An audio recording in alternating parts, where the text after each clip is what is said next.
depression and anxiety often go hand in hand, like one of Dr. Joseph Hayter's early experiments.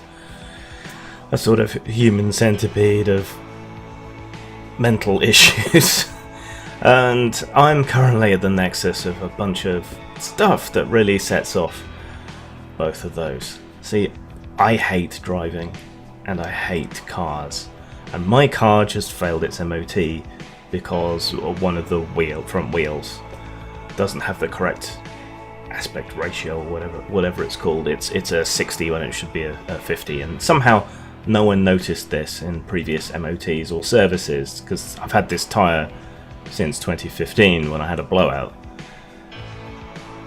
So somehow everyone's missed it since then.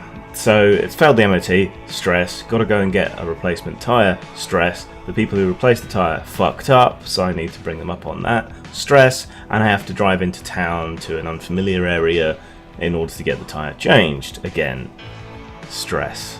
So I'm always trying to find ways to explain to people what this is like, because it's quite hard to understand for people how the phone ringing can be a source of terror, because you just don't want to talk to anybody, or making a phone call can be horrible, and you have to build yourself up to it because it terrifies you, or how going to the bar to buy a drink is horrifying, let alone doing what I'm going to have to do, especially in relation to things that I have no interest in and hate, such as problems with cars,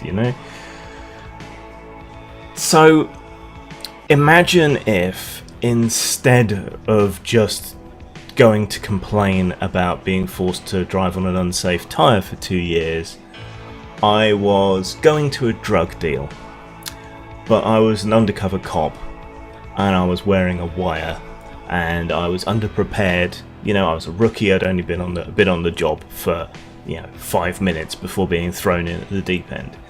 I have to go into this place, talk about stuff I really don't know anything about, and I could be found out at any minute. That's the level of tension and horror that this kind of stuff inflicts on me. And I know I don't necessarily seem that way if I'm on a stream, or I'm on here, or if I'm behind a GM screen, or if I'm running a LARP or whatever. But these are things that I know, and situations in which I'm, relatively speaking, in control of the situation and can just back away from them. But if you're there to spy on a drug deal and record and could be found out and shot in the back of the head at any moment, that's a whole different ball of wax. So hopefully that can explain to you a little, or at least help you empathize with the gut-wrenching terror that even ordinary day-to-day stuff can induce in people with just a measure of anxiety. Zang. Old Fat Punks is part caper, part comedy, part nostalgia, and part commentary. It follows 3 aging punks as they build themselves up for one big, nihilistic last hurrah. You can buy Old Fat Punks at Amazon, Drive-Thru Fiction, or Lulu.com. Follow the links below or search on those sites.